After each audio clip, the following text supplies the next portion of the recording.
mais uma vez. Nós estamos aqui, músicas muito bem escolhidas, na expectativa de que elas tenham preparado seu coração para o que nós vamos ouvir esta noite.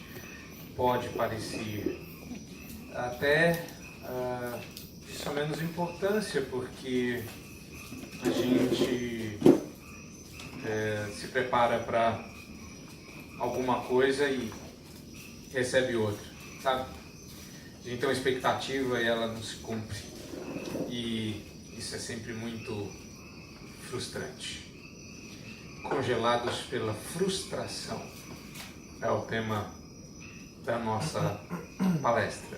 E eu quero que você preste bastante atenção, porque eu acho que se você focar no que eu tenho para falar, pode ser que você, no bom sentido, saia emocionado. Por isso, essa pode ser a palestra engraçada, né? Eu vou falar sobre dor depois, mas eu acho que essa vai ser uma das mais dolorosas. Vamos se preparar. E eu queria que a gente pudesse se preparar só psicologicamente, né? Mas a gente vai ter que se preparar espiritualmente, porque é muito mais profundo. Vamos orar. E então, mais uma vez, pedir agora que Deus nos abençoe, sabendo do que nós vamos falar. Prepare-se para descongelar da frustração. Amantíssimo Deus, nós sequer merecemos estar aqui, mas o Senhor a todos abençoa com a tua graça e misericórdia.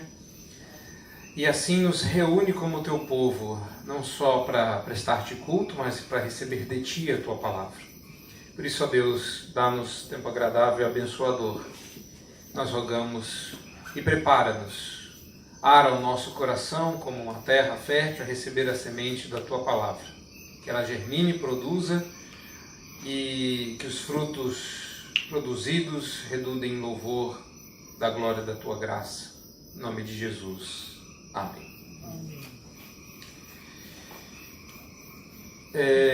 Frustração é aquele gostinho amargo que a gente tem na boca quando a gente tem uma expectativa e ela não se realiza.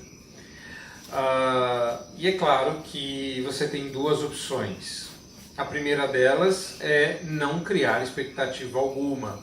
Só que isso é chato, você fica cético. Você nunca espera nada de bom. E aí você vira personagem de desenho animado, ó vida, ó azar, e tudo é ruim. Eu não tenho expectativa, você não espera nada, e aí você posta em alguma rede social que você não espera nada de bom desta vida, e você nem espera que alguma coisa possa ser de alguma forma aproveitável, porque você tem medo de se frustrar. Frustração é um negócio terrível. Frustração é um negócio tão terrível e tão forte que boa parte das pessoas que me procuram e tem me procurado ultimamente, vocês sabem, eu não sou só professor, eu também sou conselheiro, as pessoas me procuram para receber aconselhamento. Você não tem ideia, talvez você tenha, e esse é todo o problema. Mas se você ainda não passou por uma frustração terrível, você ainda não tem ideia do poder devastador da frustração. Mutilador. Ele é uma implosão tão terrível que a fé de alguém pode literalmente acabar, congelada, soterrada debaixo de uma crosta grossa de frustração. Eu tive a oportunidade de estar nos Estados Unidos quando estava uma situação semelhante a essa. Não está tão terrível quanto essa foto, não. Mas eu sempre achei muito bonitinha essa tal de neve. E como a gente não tem ela por aqui, a gente adoraria pôr a mão nela. E eu estava lá, falei, tá aí. Aí fui filmar para a família, né? Peguei o celular, tablet, não lembro o que era, tirei a luva e falei, olha, que bonitinho, tal. De repente minha mão começou a ficar esquisita, estranho gelado. No começo a gente pensa que é algo inofensivo e quando a gente vê, tinha queimado minha mão de tão gelado. Frustração é mais ou menos isso. Parece algo leve, de só menos importância, e quando você vê, ela acaba com você, ela te derrota. eu queria começar com alguns casos de frustração. Então, por exemplo, você pode experimentar algo que te congela na sua vida quando você experimenta uma frustração amorosa. É uma luta, e eu tenho lutado com algumas pessoas que tinham uma expectativa de que o namorado da vez fosse o namorado da última vez. E se você já rompeu algum relacionamento, eu me compadeço de você. Eu aprendi a não tirar sarro, nem fazer brincadeira com quem passou por um rompimento de namoro, porque isso é devastador. Eu estou acompanhando algumas pessoas nessas últimas semanas que estão tentando se reerguer depois de um relacionamento quebrado. Alguns anos atrás, isso começou assim. Eu sou conselheiro, abro minha sala sempre para receber pessoas para aconselhamento, e essa pessoa está lá chorando, se debulhando em lágrimas. Ela tinha terminado o namoro, ou tinham terminado o namoro com ela, tanto faz, dói do mesmo jeito. É igual band-aid, puxando devagar ou puxando rápido, vai ser ruim. E aí ela está lá, chorando dentro da minha sala. Posso fazer aconselhamento? Pode. Ela gosta muito da primeira sessão. E no final ela diz: eu tenho uma amiga que também está passando por isso e ela não está bem. Posso na próxima reunião trazê-la? Eu falei: pode. Na expectativa de receber 2 pessoas, 2 moças, vem 3. Aí elas se sentam. Qual é o seu problema? Ele não presta, ele acabou comigo, quero que ele morra. E a gente vai trabalhando. Elas gostam muito da sessão e dizem assim: nós 3 temos uma amiga em comum que não é do nosso curso. Ela também pode vir? Eu falei: 3, 4, vai acabar com as cadeiras, mas tudo bem, pode. Na semana seguinte vem só as 4. Falei: opa, tá tudo sob controle. Na semana seguinte tinham 6. E em determinado momento, de repente, eu notei que tinham 5 moças e 2 rapazes. E vocês, de onde vieram? Também tivemos problemas com namoro, frustração. E no final nós criamos 2 grupos, que eram na verdade 2 lados de uma mesma moeda.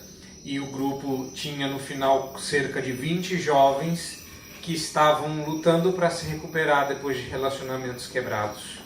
Você sabe como dói a frustração de você empenhar a sua vida e se preparar para algo que não se concretiza?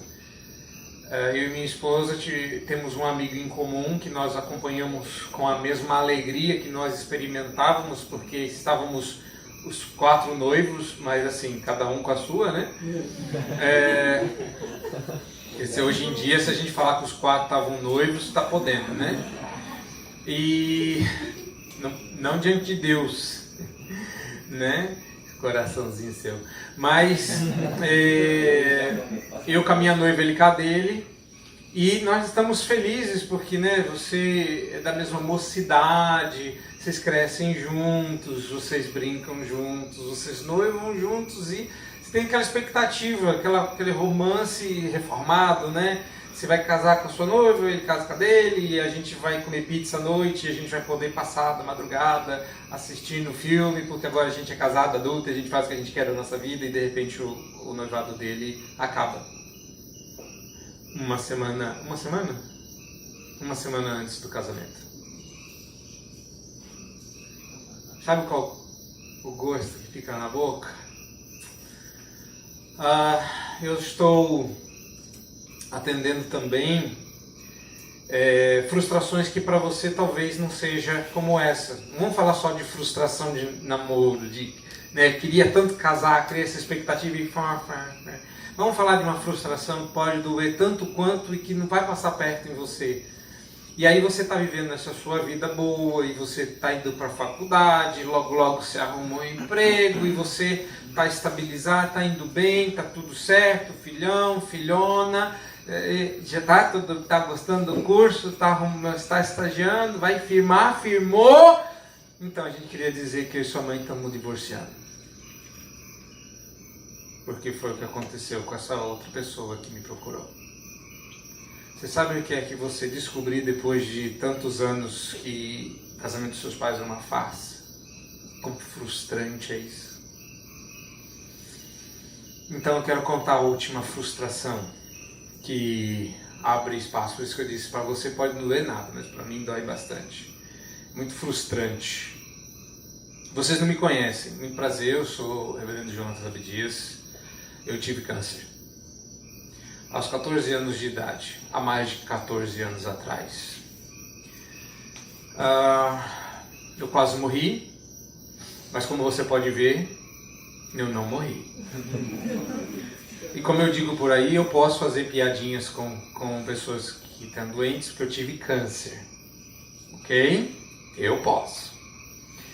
E aí, a igreja ora, mamãe ora, papai ora, todo mundo ora. E Deus opera. Vocês acreditam nisso? Eu também. Quando eu fiquei internado, a gente tem um negócio no nosso sangue que é medido num trem de medula. Não me pergunta não, eu fiz teologia, medicina. E aconselhamento não é psiquiatria, a gente não faz medicina antes, a gente só faz teologia mesmo. Então, eu não sei muito explicar esse trem de medula não. Eu sei que existe uma quantidade de células cancerosas que a gente pode ter e não fazer nenhum tipo de mal. E até 3%, uma pessoa que tem até 3% de blastos, que é células ou cancerosas ou potencialmente cancerosas, você é uma pessoa considerada 100% saudável, até 3% de blastos. Quando eu entrei no hospital, eu tinha 92% da minha medula tomada. Eu não valia um fósforo riscado. Eu não valia nada.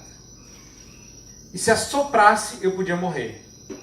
E não estou brincando não, quando eu saí do hospital, aí isso é spoiler, né? Que aí eu já conto que eu saí do hospital vivo. Mas, e eu sempre gostei de, hoje eu estou usando o tênis menorzinho, mas eu sempre gostei de usar aqueles tênis grandes, sabe? Pesadões. Eu gostava muito de tênis de basquete, que é aqueles tênis que tomam bem até aqui no joelho, né?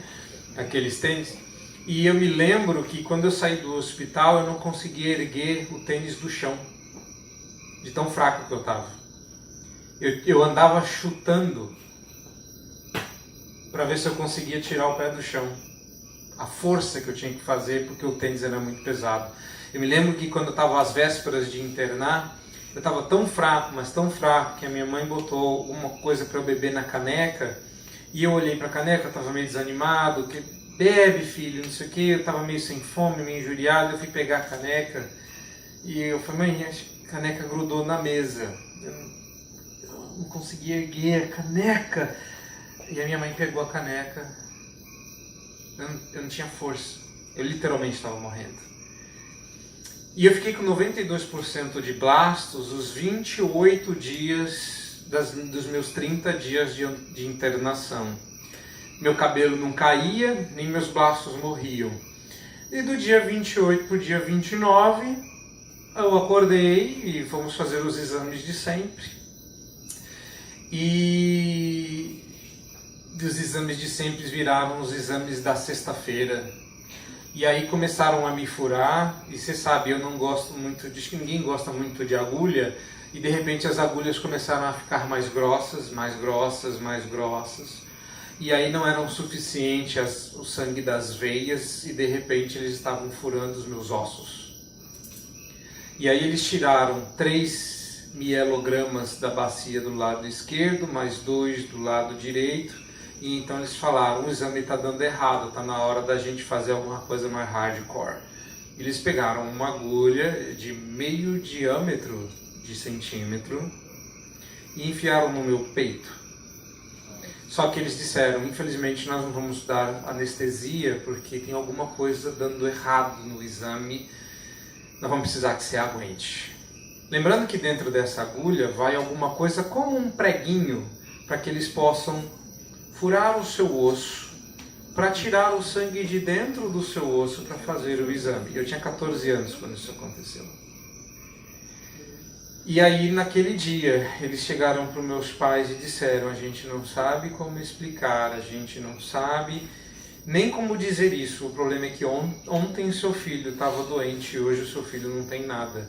Seu filho tem 0% de blastos. Nós vamos ter que mandar ele embora do hospital. Mas o médico falou isso com uma tristeza. Mas isso é bom, senhor. A gente está orando para isso.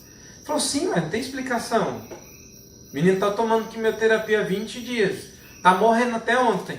Aí hoje está saudável igual um cavalo? Não pode.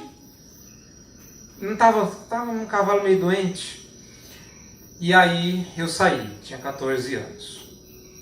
Aí com 15 anos Deus me deu a segunda bênção da minha vida. Não é falar em línguas, que isso é a segunda bênção, falar, você virou pentecostal. Não, a segunda bênção. Não é? E aí por volta dos 15 anos, eu estou adiantando, que não foi aos 15, mas coisa perto disso, um pouquinho antes, eu saí do hospital, Deus me deu a vida, e de brinde, porque sabe que Efésios 3:20 diz que Deus dá muito mais do que pedimos ou pensamos, conforme o seu poder.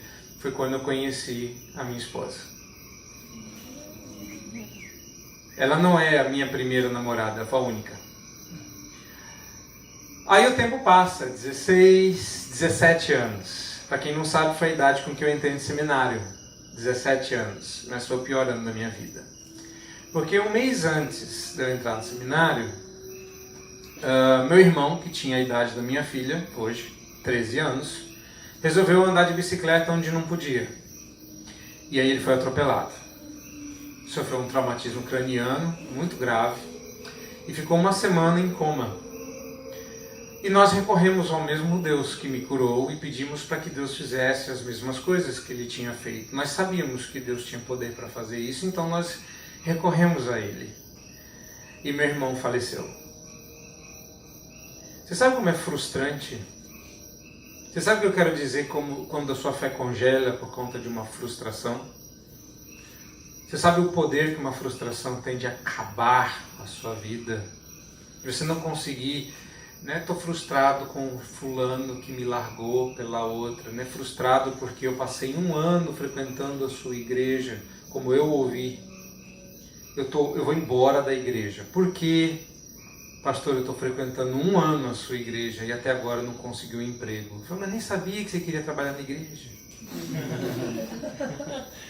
Como assim? Eu falei: não, estou frequentando 1 ano a igreja e Deus não me abençoou com um emprego. Eu falei: você já experimentou mandar currículo, sei lá? Uma sugestão, assim, vai que... O que eu vou falar com vocês hoje é muito sério, apesar de muito curto. Porque quando você tem uma frustração, e a pior de todas elas é aquela frustração com Deus.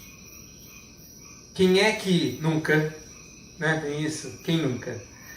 Já orou de joelhos pela moça, pelo rapaz, pelo emprego, pela cura, e se viu frustrado porque criou uma expectativa que Deus não cumpriu. E sabe o que isso faz com a sua fé? A sua fé esfria de tal forma, e esfria de tal forma que congelar é um eufemismo para a desgraça que se instala no seu coração. Eu espero que vocês nunca experimentem coisa parecida, mas Deus escolheu na minha história me dar a oportunidade de andar na nevasca aos 14 anos e depois aos 17. E, sabe, tem horas que eu dou uma cansada. De vez em quando Deus fala assim: vamos dar um passeio lá fora? Não quero. Eu não quero ter que andar. Ai, dá até um arrepio quando eu lembro que de vez em quando Deus quer que a gente ande pelo vale da sombra da morte. E esse vale está, via de regra, congelado. Nós vamos falar de frustração hoje, mas eu quero falar de frustração meio hardcore.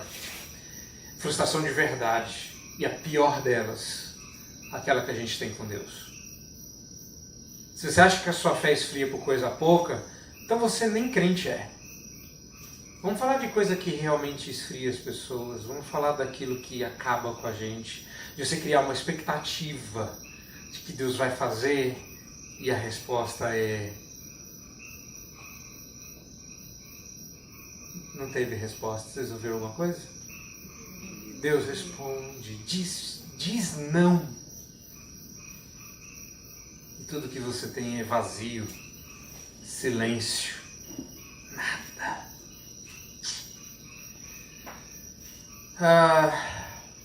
Não podemos subestimar o poder de uma decepção. Infelizmente, é algo que todos nós estamos suscetíveis a passar. Eu não estou dizendo que você vai passar, mas muito provavelmente sim.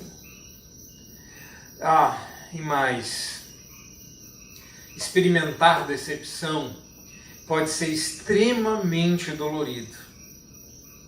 Eu estou tentando fazer com que você se abra para Deus, por isso abri meu coração. Quero que vocês me conheçam, porque quem sabe se vocês me conhecerem, vocês conhecem um pouco mais do Senhor. Esse é o tipo do sacrifício que o apóstolo Paulo diz que a gente deve fazer por amor do seu nome. Se abrir ao ponto de mostrar como a graça de Deus se instalou lá dentro e transformou a gente, mudou a gente. Experimentar a frustração pode ser dolorido demais, e se você não estiver preparado para enfrentá-la, a experiência poderá amargurá-lo. Sabe aquela pessoa que saiu da igreja? Vocês estão mais ou menos aí, se eu não estiver errado, na idade da UMP. Quando eu tive leucemia, eu tinha 14 anos e eu era da UPA. Depois disso, né, você sai curado de leucemia, o que você vira? Presidente da UPA? Jamais, vai que morre. Mas você, brinca não, que é o que diziam pra ela. Vai namorar com o menino, vai que morre. Né? Aí, ó, não morreu, agora teve que casar. Mas você vira secretário de espiritualidade pro resto da sua vida na UPA. É engraçado que quando eu fui para o seminário, eles falaram assim: mas no seu currículo não tem nada da mocidade. O que aconteceu depois da UPA? Você não fez nada da mocidade? Eu falei: não, seu pastor. É que até o ano passado eu era vice-presidente da UPA. Eu fui para o seminário com 17, eu não tinha entrado na UMP ainda. Que erro, né? Pois é. Quando a gente está assim na UMP, né, mais ou menos nessa idade aí, não na UPA, a gente começa a experimentar frustrações num grau um pouquinho mais pesado. Na minha UPA, quando eu saí, nós éramos em 64 adolescentes. Na nossa mocidade, éramos em 22. Enfrentar uma frustração na sua fé pode ser devastador. Você poderá ficar emocionalmente mutilado e destruído em grande parte. Eu não quero isso para vocês, e Deus me livre, mas você já reparou o quanto de gente vai ficando pelo caminho? Como eles morrem nessas nevascas e ficam congelados lá, como se... E assim, é bonitinho a gente ver Frozen, mas na vida real Frozen é ruim. A Frozen congela e gelo é gelado mesmo. Agora veja bem que esse é justamente o alvo de Satanás. Você está achando que o inferno é quente, Vocês sabiam que até a Idade Média o inferno era retratado como gelado? E que as gravuras eram todas azuis e não vermelhas, porque o inverno era tido por algo gelado, congelado, e o céu era um lugar quente, festivo, aquela cena bucólica, linda, de campos verdes, sol a pino, flor para todo lado, aquela coisa linda. O céu era quente e o inferno era gelado. Eu tenho para mim que o inferno é gelado. Eu gosto tanto de frio que para mim, eu não tenho dúvida. Depois que eu morei num lugar que fez menos alguma coisa, eu tenho certeza que o diabo habita no frio. Se o Senhor habita no meio dos louvores, o diabo habita na neve. Não não tenho dúvidas. Mas esse é o alvo da vida de Satanás, miserável. O alvo de Satanás é fazê-lo se perder nessa nevasca.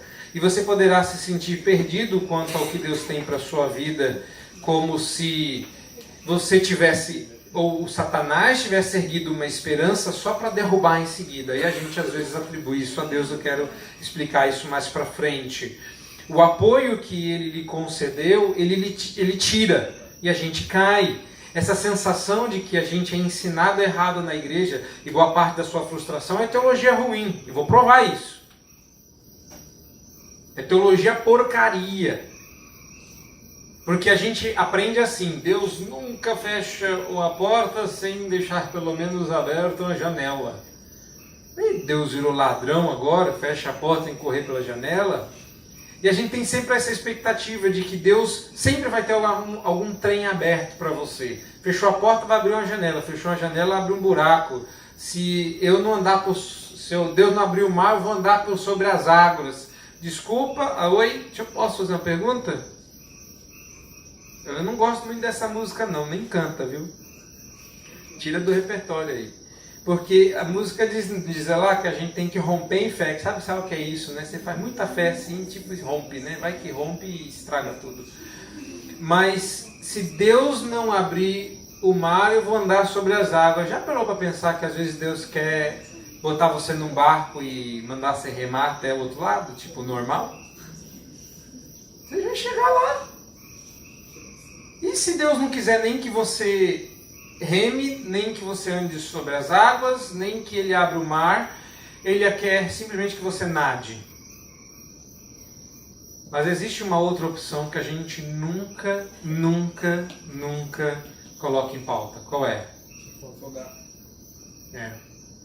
Porque parece que para nós isso não está nos planos de Deus. Eu cheguei do outro lado e quando eu olhei para trás, meu irmão tinha morrido. Por que eu ainda continuo crente? Por que, apesar da aparente frustração, meus pais continuaram crentes? E por que tem gente que ficou pelo caminho? Eu sei que tem muitos exemplos que eu poderia pegar, dentro e fora da Bíblia, de como frustrações congelam a nossa fé. As coisas vão dando errado, as pessoas agem maldosamente, a oposição cresce, os colegas tiram um apoio. O casal que se casa na expectativa de servirem juntos e dedicar o seu lar e seus bens passa a ter problemas, não é? E o povo da igreja é tão cínico e tão do mal. Eu estou falando isso que eu ouvi isso quando eu estava para casar. Tem gente tão do mal na igreja que quando você fala que apesar de você ter 2 anos, 5 anos de casado, eles insistem que um dia vai azedar, dizendo, você ainda está em lua de mel. Não, mas já passou 5 anos. Ainda está em lua de mel, só 5. Já passaram 10, não, uma hora vai estragar. É que você não chegou na crise dos 15. Mas já tem 17 anos de casado, mas tem a crise dos 17 e meio. Você parece estar rogando praga. Vai dar ruim. Quem quer que as coisas sejam tão frustrantes que a gente abandone o Evangelho? Não pode ser Deus. E eu acuso o acusador. Essas coisas acontecem e doem. E a pergunta então é, como em meio às lágrimas do presente podemos encontrar esperança para o futuro? E eu queria então que você abrisse a sua Bíblia no texto que vai ajudar a gente a entender isso. Vou colocar aqui o texto.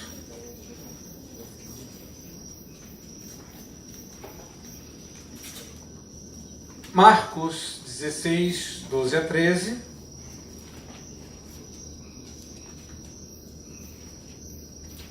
Eu vou abrir aqui porque talvez esteja mais escurinho aí para você e seja mais fácil você acompanhar do que ler para mim.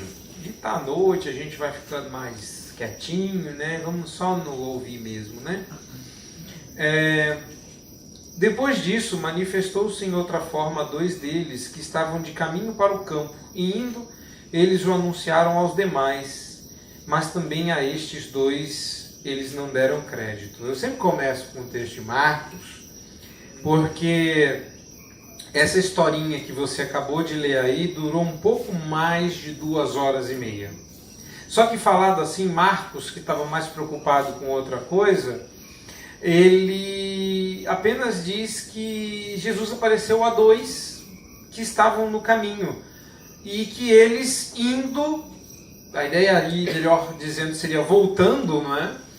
Eles anunciaram aos demais discípulos e ninguém acreditou. Mas eu queria olhar de perto para essa história. Então, vou fazer igual, me perdoem a brincadeira extremamente de mau gosto, mas eu vou fazer igual o recém-eleito deputado que disse assim: ah, te enganei. E vou, na verdade, expor o texto de Lucas, né? Enganei você, bestado. Então você vai abrir lá em Lucas, porque é Lucas que eu quero e não Marcos. Eu só estou mostrando para você que às vezes a gente passa num texto da Bíblia e a gente não vasculha o que tem por detrás dele. E o texto que eu quero mesmo é o texto de Marcos 24, 13 a 35. Eu peço a sua atenção aí para a gente na leitura do texto, observar a frustração que quase acabou com a fé de dois discípulos. Naquele mesmo dia, dois deles estavam de caminho para uma aldeia chamada Emaús. Eu estou no verso de número 3, indo para o 14. Distante de Jerusalém, 60 estádios. Iam conversando a respeito de todas as coisas sucedidas. Aconteceu que, enquanto conversavam e discutiam, o próprio Jesus se aproximou e ia com eles. Os seus olhos, porém, estavam como impedidos de o reconhecer. Então lhes perguntou Jesus: que é isso que vos preocupa e de que ides tratando à medida que caminhais? E eles pararam entristecidos. Agora você entendeu por que eu escolhi esse texto. Eles pararam entristecidos. Eles congelaram de tristeza. A pergunta é por quê? E o texto continua. Porém, chamado Cleopas, respondeu dizendo: és o único? Jerusalém ignora as ocorrências desses últimos dias. Me permita ir traduzindo para a linguagem revista e corrompida enquanto a gente está lendo o texto, porque dependendo da linguagem a gente não entende o que está acontecendo. Tem dois, na minha fantasia, que a gente não sabe quem é o outro discípulo, eu sempre digo que Cleopas estava com a esposa, porque Cleopas é o único que fala. E pode parecer que ele, até por uma questão da época judaica, mulheres não falavam com homens gratuitamente, principalmente tendo o marido do lado. E Cleopas é o único que trava uma conversa com Jesus, meio que tentando esconder a esposa. Muito provavelmente porque eles estavam conversando sobre o que tinha acontecido em Jerusalém. Cristo havia sido crucificado e morto. Os dois estão conversando e chorando. A situação é meio constrangedora, não é? Quem já passou por algum problema na escola, no trabalho, não estou profetizando sobre a sua vida, mas, não é? A gente fica meio que tentando esconder as lágrimas, elas ficam pulando do olho, a gente fica meio sem graça, a gente, né, não sabe, o olho começa a vazar, é super constrangedor, e você limpa o rosto com cena de filme. E eu imagino que ela estava chorando, e aí Jesus aparece meio curioso, sabe? Você está andando, pé pesado, ombro caído, você largou para trás Jerusalém, está indo para Emaús para se parecer. Aí alguém se junta, até porque era uma questão comum na época de Jesus, que pessoas não viajassem sozinhas, mas em grupos, para não serem roubadas. E esse estranho se junta, começa a andar junto, e eles, podemos falar agora que o assunto chegou. Mal sabiam eles que tinha mesmo, né? E aí, Jesus, curioso, fala: qual é o assunto aí que vocês conversam tanto? O que vocês estão conversando aí que vocês... Posso conversar também? E aí, é tipo assim, você mora no Brasil e pergunta: o que vocês estão conversando? Falei, óbvio, você é Haddad ou Bolsonaro? O que mais a gente vai conversar? Né? Não, queria falar do Brasileirão. Então, Brasileirão, Bolsonaro ou Haddad? Brasileiro, bem brasileiro, né? A coisa tá tão terrível que a gente vai para o Supremo Conselho e o pessoal pergunta: você votou em quem? No Brasileiro? Sim, no Haddad ou no... né? Então, ele fala assim, ele é mal educado com Jesus. Vocês repararam nisso? Desculpa, você mora onde, querido? Você veio da onde? Você é o único que estando na cidade não soube o que aconteceu? Só mataram Jesus. Mas Jesus é propositalmente cínico. Repararam aí? És o único, porventura, que estando em Jerusalém ignora as ocorrências dos últimos dias? Desculpa, não faz 3 dias que mataram um homem que o pessoal considerava o Messias. Você vem perguntar sobre o que a gente está falando? Mas como eles não mencionaram o assunto, Jesus ficou assim: você não sabe? Como você não sabe? A gente está falando do assunto do momento. É mesmo? Qual? Conta para mim. E ele, não quero falar. Porque sabe como é? Sabe quando você fica tão chateado, tão dolorido, tão triste, que as pessoas sabem que você perdeu seu irmão, sabem que você perdeu o emprego, sabem que você perdeu o namorado, e elas ficam meio sem graça de perguntar, e alguém toma finalmente coragem e pergunta: como é que você tá? Você quer conversar? E você toma uma resposta do tipo: tô mal. Não quero conversar. Já passaram por isso? Já perguntaram para alguém: eu estou percebendo que você está meio triste, você quer conversar? Não quero conversar. Mas eu estou percebendo que você está triste. Tô. Vamos conversar? Não quero. Sai, vai embora. E fecha a porta do quarto, se tranca, some, não responde ao WhatsApp, que hoje em dia é pecado, né? E eles explicaram. E o que eles explicam é o seguinte, verso 19.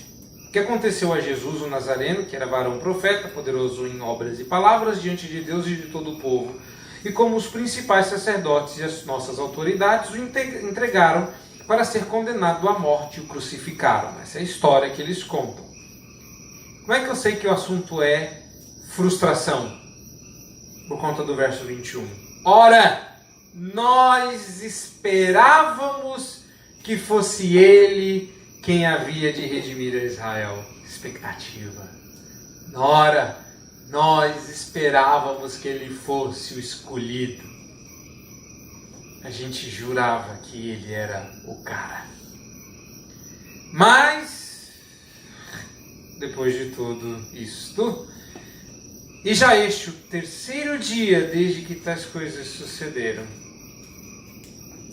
É verdade também, vamos ser justos aqui, que algumas mulheres das que conosco estavam nos surpreenderam, tendo ido de madrugada ao túmulo e não achando o corpo de Jesus, voltaram dizendo terem tido uma visão de anjos, os quais afirmam que ele vive. E de fato alguns dos nossos foram ao sepulcro e verificaram a exatidão do que disseram as mulheres, mas não o viram.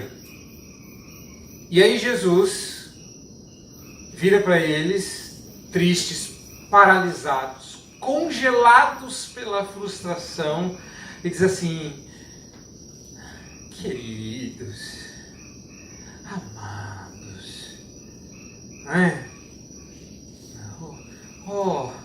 pobres olhos, não. Olha o que Jesus faz. Verso 25.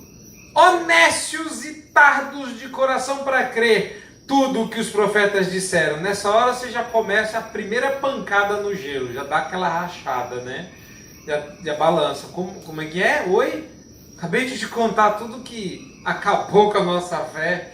Eu estou frustrado aqui. Tem gosto de fel na boca, tá amargo, dolorido e triste.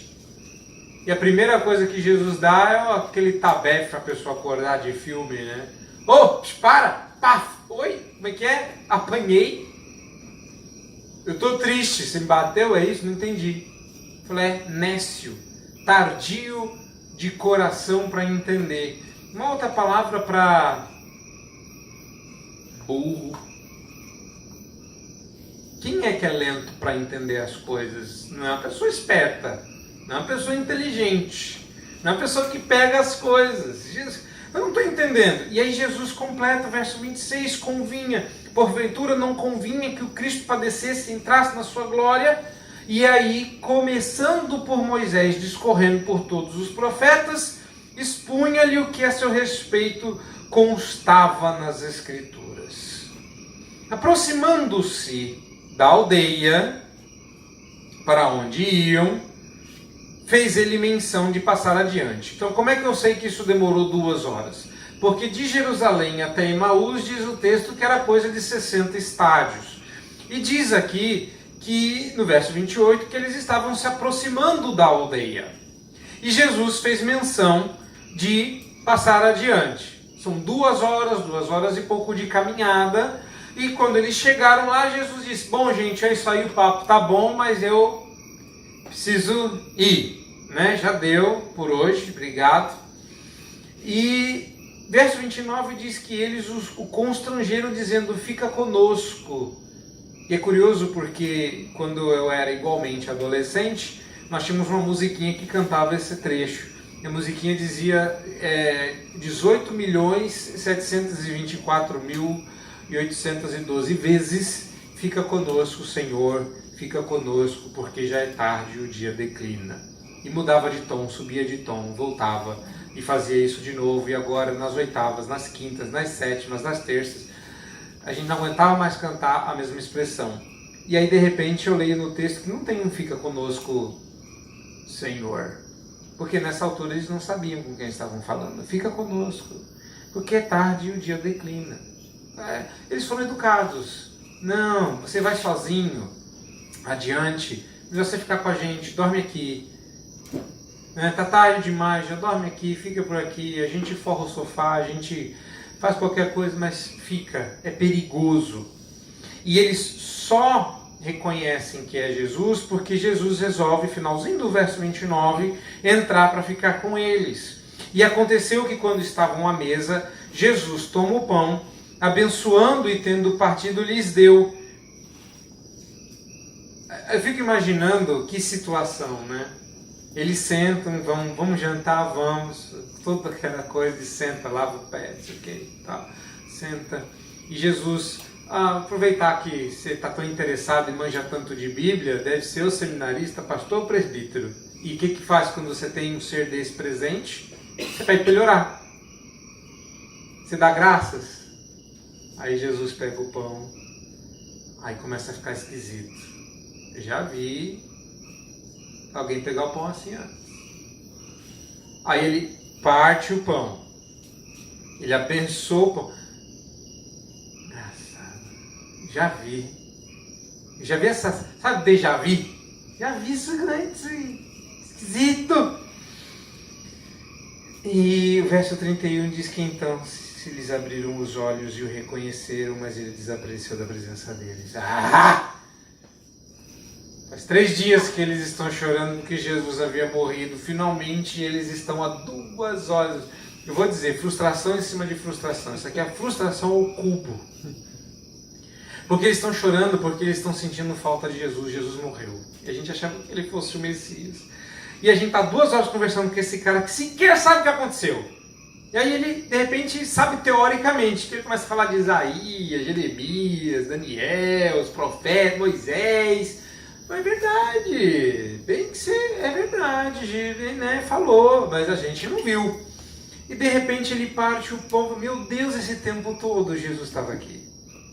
Durante todo o tempo da minha frustração, durante todo o tempo do vale da minha tristeza, durante todo o tempo em que eu não podia ver, Jesus estava lá. E de repente eu enxergo e Jesus some. Que frustração, não é? Mas não, olha que legal, parece frustração, mas quando Jesus some da presença deles, eles não ficam frustrados. Eles dizem assim no verso 32, porventura não nos ardia o coração, enquanto ele pelo caminho nos falava, quando nos expunha as Escrituras, e na mesma hora... Peraí, mas não era tarde? O dia já não declinava? Não era perigoso para Jesus seguir sozinho? Na mesma hora, levantando-se, voltaram para Jerusalém. Mais 2 horas, que eu acho que eles fizeram em 40 minutos, para achar os 11 reunidos. E eles disseram com o coração em chamas: o Senhor ressuscitou. E ninguém acreditou. Por isso que eu falei, 3 frustrações em um único texto. Mas os discípulos já não estão mais frustrados no final. O que está acontecendo com eles enquanto eles caminham é que Jesus caminha com eles explicando, mas não uma teoria, não mostrando para eles como as coisas potencialmente deveriam ser. Era o próprio Cristo. Ele havia vencido a morte. Cadê? Não, volta. Não é isso não. É aqui. Isso. Eu gostei desse negócio. Ele havia vencido a morte, os discípulos estavam sofrendo espiritualmente tão intensamente que a ajuda que precisavam tinha que vir do Cristo redivivo, e lá estava ele.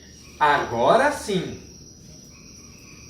Mas eles tinham um nevoeiro espesso de tristeza em seus olhos que os impedia de ver Cristo Jesus. A cena congela de tristeza e frustração. Eles tinham uma grande expectativa. A gente pôs a nossa expectativa de redenção num homem que morreu e já faz 3 dias e nada.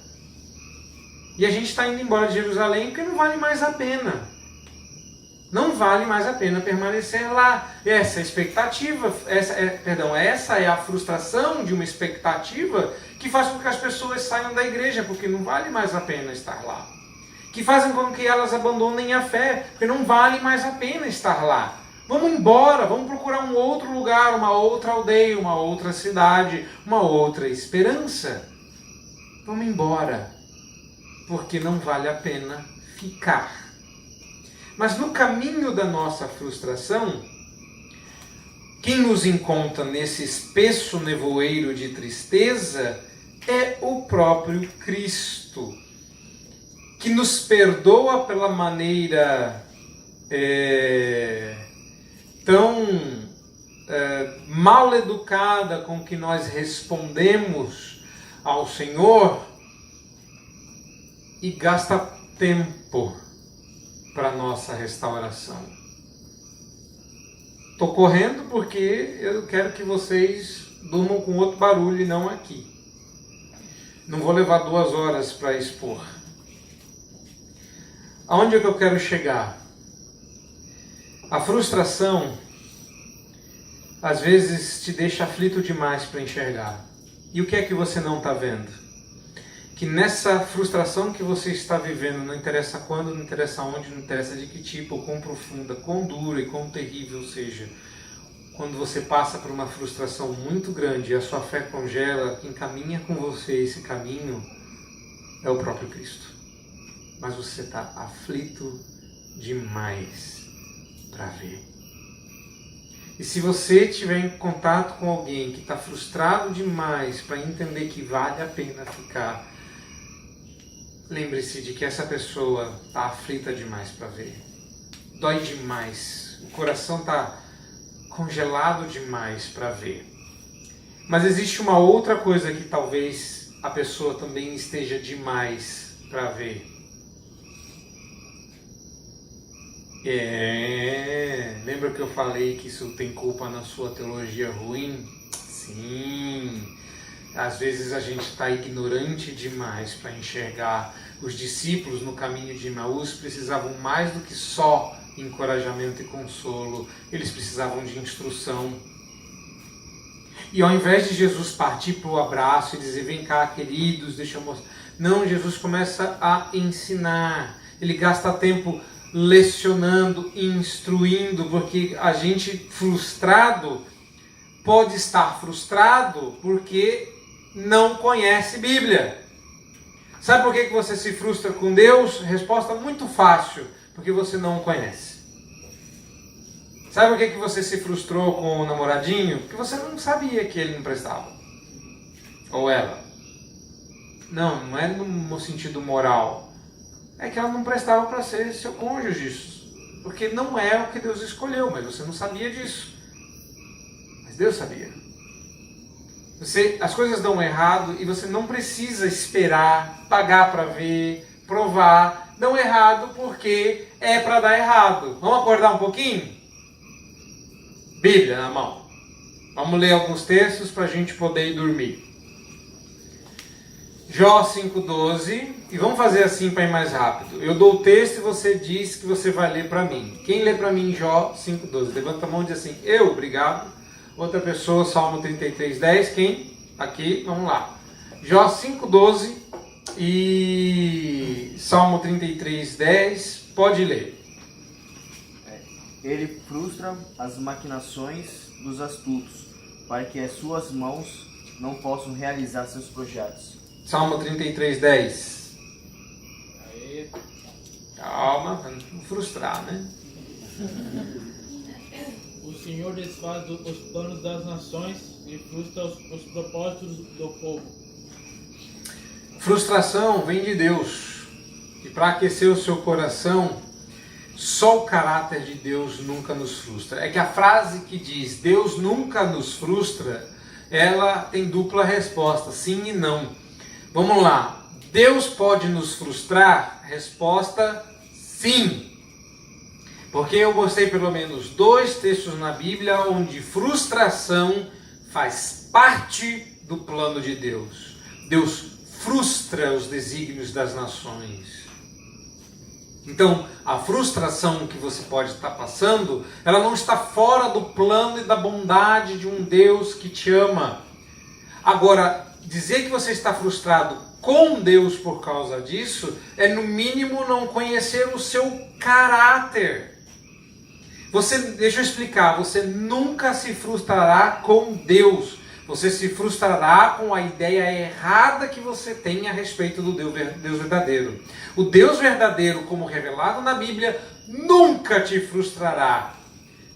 Mas há frustrações que estão no plano de Deus. Ou seja, Deus não vai falhar, então Ele nunca vai te frustrar. Deus não vai mentir, então Ele nunca vai te frustrar. Deus nunca vai deixar de cumprir uma promessa. Então, lembrando, contei do antes do seminário. Estou lá no seminário, e tal, não sei o quê, e entra uma senhora vendendo Maria Mole, pão doce, não sei o que era. Isso aqui é um trem doce aí, que na época eu não gostava, então ignorei o que ela estava falando. E aí ela começou a oferecer e ninguém queria comprar, todo mundo queria comer, menos eu. Só que todo mundo não tinha dinheiro como eu. Então, querer e não poder pagar é recusar. E frustração, né? Frustração é um negócio terrível. E frustrada porque ninguém comprava os doces dela, no pátio do JMC ela me lança essa: gente, vocês vão recusar o manjar dos deuses? Não pode, não pode. Aí eu, mais sagaz do que todos os animais seminarísticos, cheguei para a senhora, botei o nome daquela senhora e falei assim: eu acho que agora a senhora não vende mais nada mesmo. Aqui é um seminário presbiteriano e dos deuses a gente não come nada. E fui para a aula. Ela falou: brava, você tinha que ver. Mas, 17, 18 anos, a gente não tem coragem, a gente tem estupidez.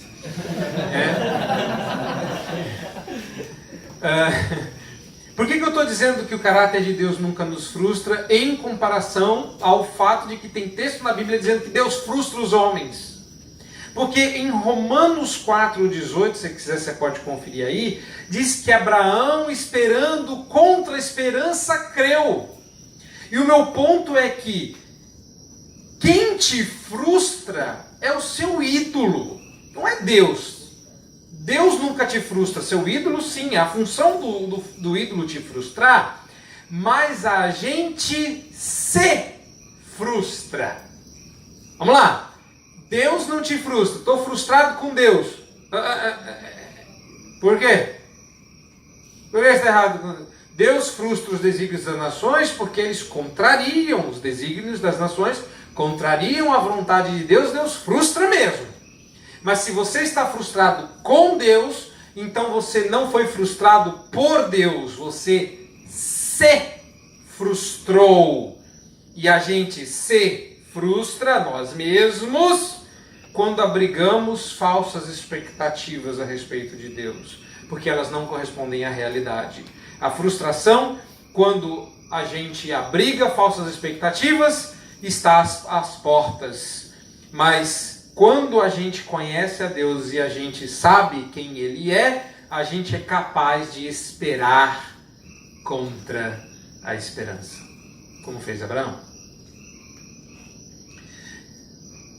E aí eu vou dar uma olhada em outros 3 textos, mostrando que ninguém pode frustrar a Deus. Olha só que louco. Então vamos lá, são 3 coisinhas que você já aprendeu, mais 3 a gente encerra. Deus frustra os outros. Com Deus, ninguém se frustra. E ninguém frustra Deus. Deus vai fazer, aí Deus fica frustrado.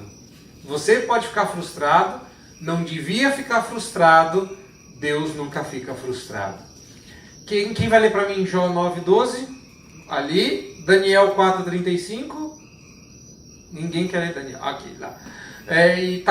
Tem 2 aí, vocês vão ter que brigar por Romanos 9:20. Quem vai ficar? Ok, aqui. Então, Romanos 9:20 aqui, nenhum dos 2 ficou. Vamos lá. Jó 9:12, Daniel 4:35, Romanos 9:20. Quem pegou Jó 9:12? Eis que arrebata a presa, quem o pode impedir? Quem lhe dirá, que fazes? A pergunta que Jó faz, ela vai ser repetida em outros lugares da Bíblia.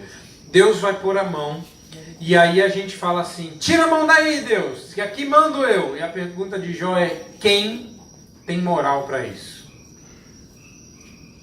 Quem pode dizer, aqui não, aqui quem manda sou eu. Tira sua mão daí. Ou perguntar, desculpa, Deus, o que você está fazendo? Sabe quando a gente fala com o pessoal da UCP? Oi, querido, o que você está fazendo aqui? Não pode. Tira a mão. Aí a pergunta é, quem teria poder de dizer isso para Deus? Olha Daniel 4:35. Todos os povos da terra são como nada diante dele. Ele age como lhe agrada com os exércitos dos céus e com os habitantes da terra. Ninguém é capaz de resistir à sua mão ou lhe dizer, o que fizestes? Ninguém é capaz de resistir à tua mão ou perguntar, o que é que você está fazendo? E o pior, agora a humilhação total e completa. Romanos 9:20. Mas, ó homem, quem és tu que a Deus replicas? Porventura a coisa formada dirá ao que a formou, porque me fizeste assim. Já parou para pensar nisso? Ele está dizendo assim, você é uma bolinha de lama. Aí Deus começa a fazer dessa bolinha de lama um vaso. Aí o vaso, ele tem um formato meio esquisito. Aí o vaso vira para o oleiro e fala assim, desculpa, uma perguntinha aqui. Por que eu sou assim e não daquele jeito? Você já viu isso acontecer? Não. Então, tu é o vaso. Como é que você... Deus, é o seguinte, não estou gostando muito do que o senhor está fazendo na minha vida. Eu tinha uma ideia melhor. Já pensou? É assim que você faz muitas vezes. Frustração é isso. Frustração é quando, sem você perceber, o seu coração diz... Eu queria que fosse dessa forma, porque dessa forma eu acho que seria melhor.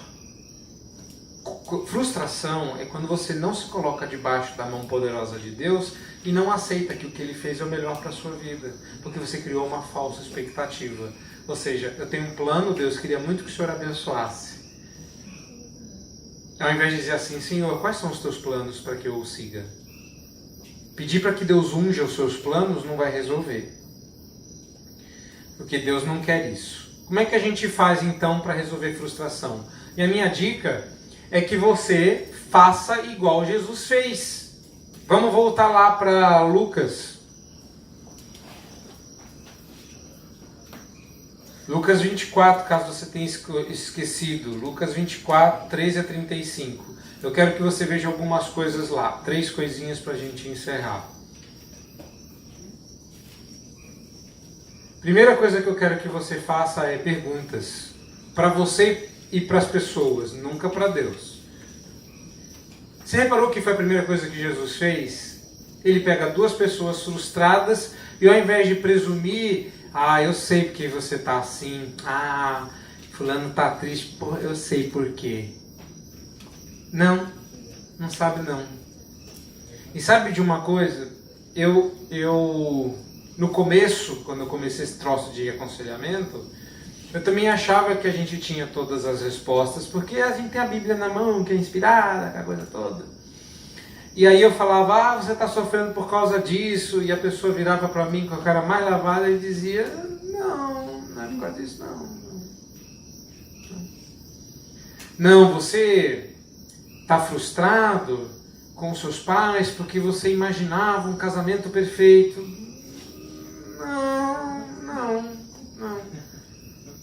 Não, estou frustrado com Deus mesmo porque não restaurou o casamento dos meus pais. Você queria um emprego, por isso você ficou na igreja, então você é um interesseiro. Não, eu realmente acreditava que basta, então é só louvar e a Cristo exaltar que tudo entra no lugar, não é assim? Não. Faça perguntas. Ouça. Faça-se perguntas. Como salmista, por que está batida dentro em mim, ó minha alma? Pergunte-se. Por que eu estou frustrado? O que eu esperava? Por que eu não estou gostando do que está acontecendo? Pergunte. Ok, não estou dizendo que você vai gostar das respostas. Mas você tem mais coisa para fazer. O que Jesus faz em seguida? Ele expõe as Escrituras. E começando de Moisés, passando por todos os profetas. Sabe por que a gente se frustra? Pelo mesmo motivo pelo qual meu povo peca. Meu povo peca por não conhecer a palavra, disse Oséias. Nós nos frustramos porque não conhecemos as Escrituras. E Jesus diz, sabe que vocês estão frustrados? Sabe por que vocês estão tão cegos que vocês não conseguem me ver? Porque vocês são ignorantes demais para ver. Porque vocês não conhecem as Escrituras. Deixa eu explicar para vocês. Aí depois que os olhos se abrem, ele diz assim, porventura não nos queimava o coração enquanto ele nos expunha as Escrituras pelo caminho. Expõe as Escrituras. Frustração se resolve com conhecimento. Bíblia.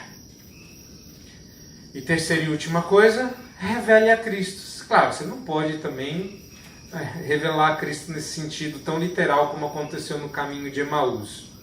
Mas eu me lembro que eu estava aconselhando uma dessas pessoas frustradas e ela se incomodava porque ela disse, você ora como se Jesus estivesse na sala. Um dia ela me disse. E eu respondi, mas Jesus está aqui. E eu gostei da reação da pessoa, ela, sei lá, ela frequentava a igreja, mas eu acho que ela não era crente. Porque eu falei que Jesus estava lá e a pessoa parou assim na minha frente e falou, aqui? Juro. Era aqui. Eu falei, tá aqui. E ela, assim, você está vendo ele, né? Mas sabe qual é o nosso problema? A gente não lida com Jesus como se ele estivesse aqui. Porque não é como se ele estivesse aqui. Ele está. Já parou para pensar nisso? Não é vamos falar com Jesus como se ele estivesse aqui. Aí a gente está fingindo. O pior é que a gente fala como se ele estivesse aqui com ele estando. Sabe quando a gente começa a conversar sobre uma pessoa e a pessoa está presente e ela... Eu estou ouvindo, gente, eu estou aqui.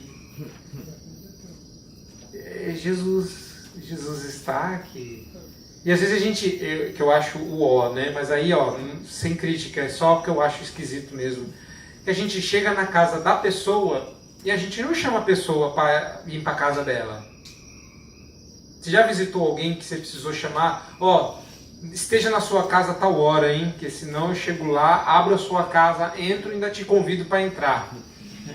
A gente vai para a casa de Deus e ainda quer invocá-lo? Você sabia que quando você vai para a igreja, você não vai lá para invocar a Deus? Já chegamos, todo mundo, agora vamos dar a mão, vamos chamar. Desce Deus, desce Deus.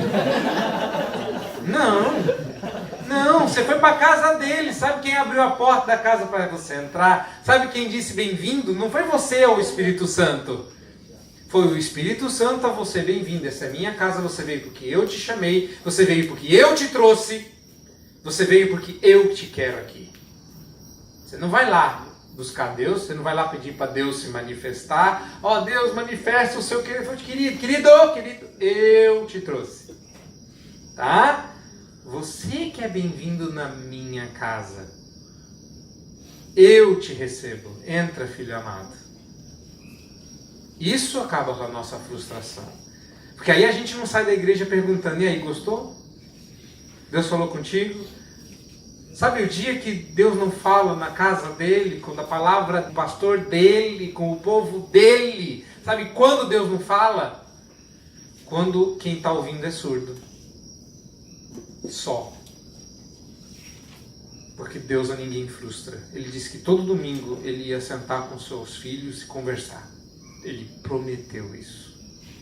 Quando você não ouve Deus falar, porque o problema está em você. E eu encerro. Então, falando sobre o sol da justiça, deixa eu só pegar aqui a nota que ela deu uma sumida. Para eu ler o último ponto e então encerrar. As decepções desta vida podem vir com grande força e nos derrubar, mas o Senhor não nos deixará caídos, afundado em nossas lágrimas. Deus virá até nós. Ele veio até nós em Cristo Jesus, estabeleceu um relacionamento conosco, nos expôs as Escrituras porque Ele era a palavra encarnada e se revelou a nós como o presente de Deus. Lindo. Que dito rápido não dá para a gente digerir, mas você já parou para pensar no que é isso? A gente fala que Deus virá a nós. Não, Deus já veio. Ele já se encarnou. Cristo é o amor encarnado. E a boa nova é que nem o desespero, por favor, grave isso, nem o desespero te coloca fora do alcance do amor de Cristo. Nem a sua frustração, que te faz correr para longe dele, te deixa inalcançável. E ele te alcança com uma facilidade do tipo, e aí, o que você está conversando? Conta para mim. Você fala, não, eu estou fugindo, não vale mais a pena ficar, eu estou frustrado, eu quero ir embora. Falou, se você for embora, eu vou junto. E até onde você está disposto a ir? Eu já fui até a cruz, eu fui onde quer que fores. É tão bom saber que nem as nossas frustrações mais terríveis nos afastam do Senhor. E por vezes, a gente tem que ter a orelhinha puxada. E eu vou encerrar com isso. Assim que a gente enxerga Jesus, sabe o que Jesus faz? O que aconteceu na história? Some. Por quê? Porque no momento que você entende que Jesus estava lá, você já não precisa mais vê-lo. Porque Jesus quer nos ensinar a viver a nossa vida na sua aparente ausência. Você precisa de alguém ali, você precisa de orientação, até o momento de você ver. Quando você vê a Deus, mesmo quando Ele some, você não fica mais frustrado. Acabou a frustração, mesmo quando Ele some. Ele some porque você não precisa vê-lo, porque fé é a certeza de coisas que não se veem. E pela fé, nós cremos que Ele está conosco e conosco estará até a consumação do século. É assim que a gente descongela. É assim que a nossa fé aquece. É assim que a gente ganha vida. É assim que dá vontade de ir à igreja. Porque eu não vou me encontrar com Cristo lá. Eu fui caminhando com Ele até lá. Lá eu vou me assentar com Ele e ouvi-lo. E aí tudo tem um gosto diferente. Espero que Deus tenha falado ao seu coração e te descongele da frustração que te tem levado para longe do Senhor. Deus os abençoe. Amém. Vamos orar e encerrar. Pelo menos eu vou passar a palavra aqui de direito e aí é com vocês. Vamos orar rapidinho. Deus bendito, nós te agradecemos pelo tempo que nós passamos aqui e pelas preciosas lições que nos livram das frustrações desse mundo. Livra-nos, ó Deus, de frustração tal que nossa fé se veja paralisada. E tem misericórdia, ó Deus, do nosso coração frustrado quando ele abrigar falsas expectativas. Esclarece a nossa mente com as perguntas da palavra e pela exposição da palavra que acontece todo domingo. Instrui o teu povo nas promessas e nos ensinamentos e nos mandamentos do Senhor, para que possamos ver, para que possamos enxergar, para que possamos perceber a tua presença entre nós. Que não falemos, ó Deus, como se o Senhor não estivesse aqui, porque o Senhor está em todo lugar. Não há um só canto no mundo onde o Senhor não esteja dizendo: aqui é meu. E se o Senhor é o Rei sobre toda a terra e todos os lugares, o Senhor é o nosso Rei.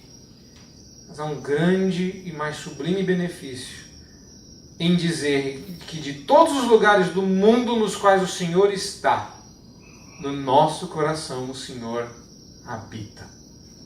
E nós te louvamos por isso em Cristo Jesus, o nosso Senhor. Amém. Amém.